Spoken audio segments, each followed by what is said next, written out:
नमस्कार मित्रांनो, MVR academy आपल्या यूट्यूब चॅनलवर तुम्हा सर्वांचे स्वागत आहे. पोलीस भरती सामान्य ज्ञान रट्टमार सिरीजचा आजचा आपला पुढचा पार्ट आहे. आजचे प्रश्न बघूया.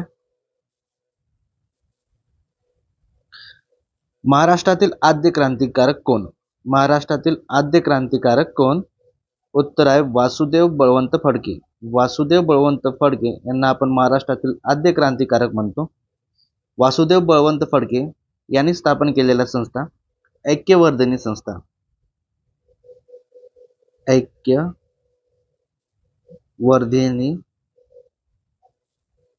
संस्था ऐक्यवर्धिनी संस्था स्थापन केली आहे. त्यानंतर Poona native institution, Pune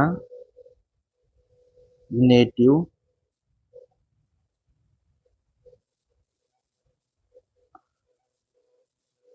institution नावाची शाळा सुरू केली आहे 1874 ला.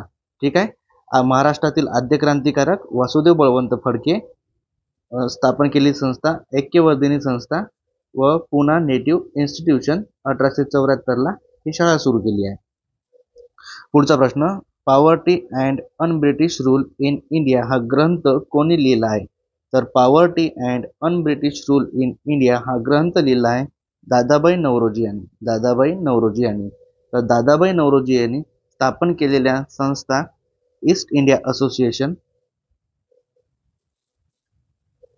ईस्ट इंडिया असोसिएशन नावाची संस्था स्थापन केली आहे. त्यानंतर Bombay association, Bombay association, London India society नावाची संस्था स्थापन केली आहे. London India society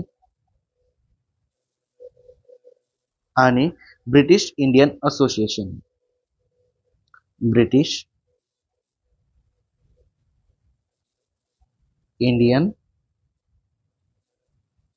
association. ठीक आहे.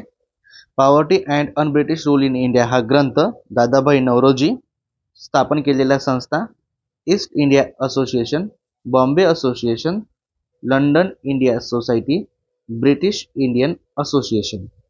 पुढचा प्रश्न, नियोजन आयोगाचे पहिले अध्यक्ष कोण होते? नियोजन आयोगाचे पहिले अध्यक्ष होते पंडित जवाहरलाल नेहरू. पंडित जवाहरलाल नेहरू.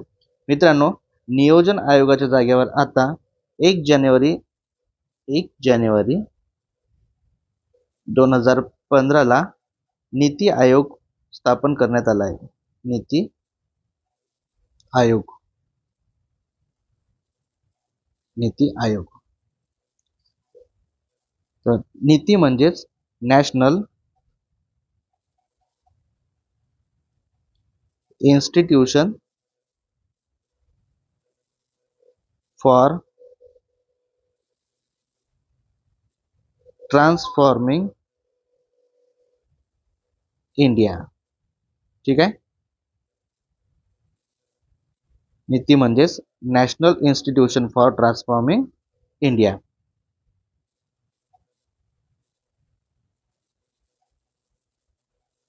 पुढचा प्रश्न,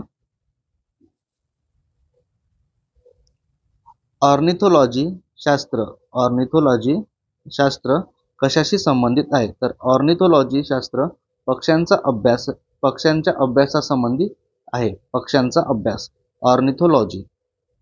ब्राह्मोस क्षेपणास्त्राची निर्मिती कोणत्या देशाचा संयुक्त उपक्रम आहे? ब्राह्मोस क्षेपणास्त्राची निर्मिती कोणत्या देशाचा संयुक्त उपक्रम आहे? तर भारत व रशिया या देशाचा संयुक्त उपक्रम आहे. मित्रांनो, ब्राह्मोस हे जे नाव आहे तर भारतातील ब्रह्मपुत्रा व रशियातील मॉस्कोवा या नद्यांच्या नावावरून घेण्यात आला आहे. ठीक आहे. भारतातील ब्रह्मपुत्रा व रशियातील मॉस्कोवा नद्यांच्या नावावरून ब्राह्मोस हे नाव तयार करण्यात आले आहे. पुढचा प्रश्न, Indian independence league. Indian independence league नावाची संघटना कोणी स्थापन केली? तर रासबिहारी बोस. रास बिहारी बोस यांनी स्थापन केली आहे. रास बिहारी बोस कधी स्थापन केली आहे? 1928. 1928. पुढचा प्रश्न, रवींद्रनाथ टागोरांनी सर या किताबाचा त्याग कोणत्या कारणामुळे केला? रवींद्रनाथ टागोरांनी सर किताबाचा त्याग केला आहे जालियनवाला बाग हत्याकांडाचा निषेधार्थ म्हणून. जालियनवाला बाग हत्याकांडाचा निषेधार्थ म्हणून. मित्रांनो, हा प्रश्न खूप वेळेस रिपीट झालेला आहे. रवींद्रनाथ टागोरांनी सर या पदवीचा त्याग कोणत्या कारणामुळे केला? तर जालियनवाला बाग हत्याकांडाचा निषेधार्थ म्हणून. जालियनवाला बाग हत्याकांड 13 एप्रिल 1919. याच घटनेनंतर हंटर आयोग पण स्थापन करण्यात आला होता. हंटर आयोग. पुढचा प्रश्न, भारतीय सिव्हिल सेवेचा जनक कोणाला म्हणतात? सिव्हिल सेवेचा जनक, भारतीय सिव्हिल सेवेचा जनक म्हणतात लॉर्ड कॉर्नवॉलिस. Lord Cornwallis. ठीक आहे. तर लॉर्ड कॉर्नवॉलिस यांनी कायमधारा पद्धत सुरू केली आहे. कायमधारा पद्धत. कायमधारा पद्धत सुरू 1793. कायमधारा पद्धत 1793. लॉर्ड कॉर्नवॉलिस भारतीय सिव्हिल सेवेचा जनक. पुढचा प्रश्न, 1899 मध्ये बीड येथे झालेल्या उठावाचे नेतृत्व कोणी केले होते? तर 1899 मध्ये बीड येथे झालेल्या उठावाचे नेतृत्व केले होते सदाशिव निळकंठ जोशी. सदाशिव निळकंठ जोशी.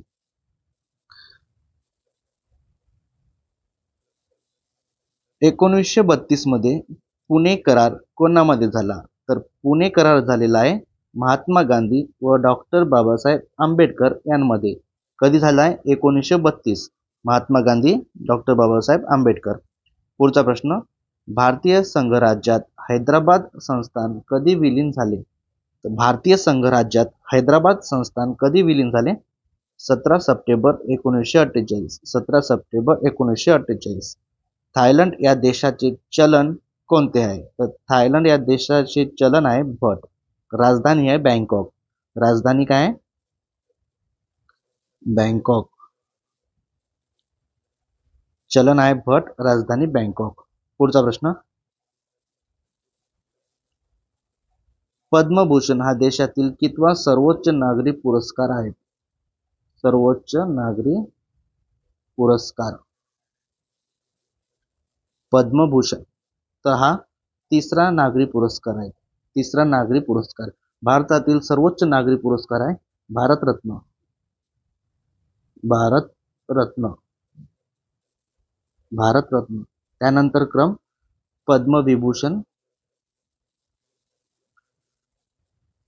पद्मविभूषण, पद्मभूषण आणि पद्मश्री. पद्मश्री. भारतरत्न सर्वोच्च नागरी पुरस्कार, त्यानंतर पद्मविभूषण, पद्मभूषण व पद्मश्री. पुढचा प्रश्न, ई पोस्टल मतपत्रिका वापरणारे देशातील पहिले राज्य कोणते?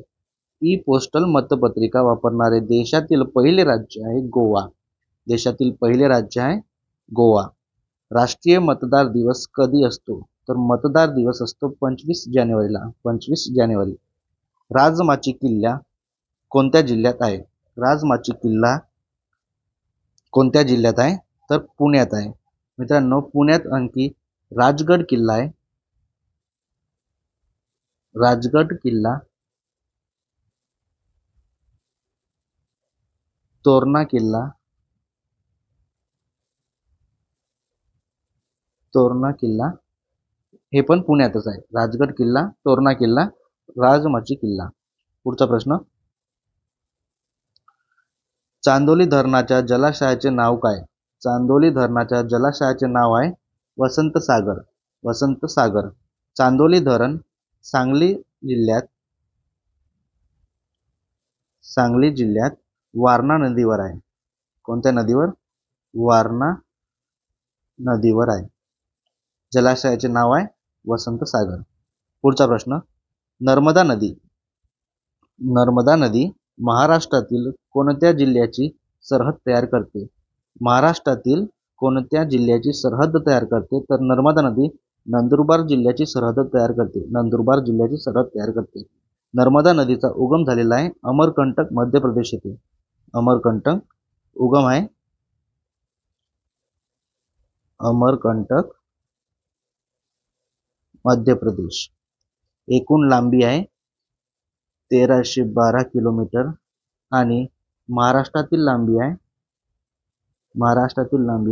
फक्त 54 किलोमीटर. नंदुरबार जिल्ह्यातून 54 किलोमीटर. मित्रांनो, नर्मदा नदीवर जबलपूर येथे धुआंधार नावाचा धबधबा आहे. धुआंधार धबधबा. ठीक आहे. नर्मदा नदी उगम अमरकंटक मध्य प्रदेश. एकूण लांबी आहे 1312 किलोमीटर. महाराष्ट्रातील लांबी आहे 54 किलोमीटर. नर्मदा नदीवर जबलपूर येथे धुआंधार नावाचा धबधबा आहे. पुढचा प्रश्न, भूविज्ञानदृष्ट्या भारताच्या प्राकृतिक रचनेतील सर्वात प्राचीन विभाग कोणता? सर्वात प्राचीन विभाग विचारलाय. द्वीपकल्पीय पठार हा भारताच्या प्राकृतिक रचनेतील सर्वात प्राचीन विभाग आहे. द्वीपकल्पीय पठार. महाराष्ट्र पोलीस दलाचे मुखपत्र म्हणून ओळखले जाणारे मासिक कोणते? महाराष्ट्र पोलीस दलाचे मुखपत्र म्हणून ओळखले जाणारे मासिक आहे दक्षता. नद्यांचा सखल प्रदेशात झालेल्या नवीन गाळाच्या निक्षेपणास काय म्हणतात? तर नवीन गाळाच्या निक्षेपणास म्हणतात खादर. जुन्या गाळाच्या प्रदेशास भांगर म्हणतात. जुन्या गाळाच्या प्रदेशास काय म्हणतात? तर भांगर. ठीक आहे. नवीन गाळाच्या निक्षेपणास म्हणतात खादर. जुन्या गाळाच्या प्रदेशास म्हणतात भांगर. पुढचा प्रश्न, दक्षिण सह्याद्रीमधील सर्वात उंच शिखर कोणते? सर्वात उंच शिखर आहे अनाईमुडी. मित्रांनो, महाराष्ट्रातील सह्याद्री पर्वतातील सर्वात उंच शिखर आहे कळसुबाई. महाराष्ट्रातील सर्वात उंच शिखर विचारलं तर कळसुबाई. पुढचा प्रश्न, पांबन बेट कोणत्या दोन देशाच्या दरम्यान आहे? तर भारत श्रीलंका या देशाच्या दरम्यान आहे. भारताचा सर्वात लहान केंद्रशासित प्रदेश कोणता? तर लक्षद्वीप भारताचा सर्वात लहान केंद्रशासित प्रदेश आहे. भारतात एकूण 8 केंद्रशासित प्रदेश आहे.